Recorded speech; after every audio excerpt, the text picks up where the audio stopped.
கஸ்டமருக்கு வந்து ரொம்ப குறைச்சி கொடுக்குற அளவுக்கு அந்த அளவுக்கு நாங்கள் இது பண்ணிக்கிருக்கோம். விசேஷ நாளில் 10-5 கூடும்.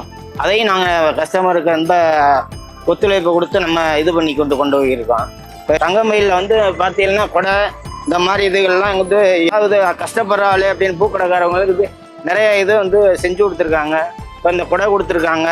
நிழலில் வந்து இதாகாமல் இருக்கிறதுக்கு உழைப்பாளர் தினருக்கு அங்கீகரித்ததுக்கு நன்றி. தங்கமயிலேருந்து நன்றி. இது காலையில் 4 மணிக்கு எந்திரிக்கிறேன். 12:30 மணிக்கு சாப்பாடு டைமு. அது முடிஞ்சால் திரும்பி 2 மணிக்கு 2 மணிக்கு முடிஞ்சால் திரும்பி நைட்டு வந்து 8 மணி. ஒரு நாளைக்கு 16 மணி நேரம் 16 மணி நேரம் வேலை செய்கிறேன். 5 மணி நேரம் தூக்கந்தேன். உணவே இரவு ஒரு இதை உட்காந்து சாப்பிட்ற மாதிரி, மற்ற நேரம்னா ஓடி ஓடி சாப்பிட்ற மாதிரி தான் உணவு. அனைவருக்கும் நல்வாழ்த்துக்கள். தங்கமயில் இந்த முயற்சிக்கு என்னுடைய வாழ்த்துக்கள். இது வரைக்கும் யாரும் எடுக்கல, இருந்தாலும் தங்கமயில் முன்னெடுத்ததுக்கு உழைப்பாளர்கள் நல்வாழ்த்துக்கள்.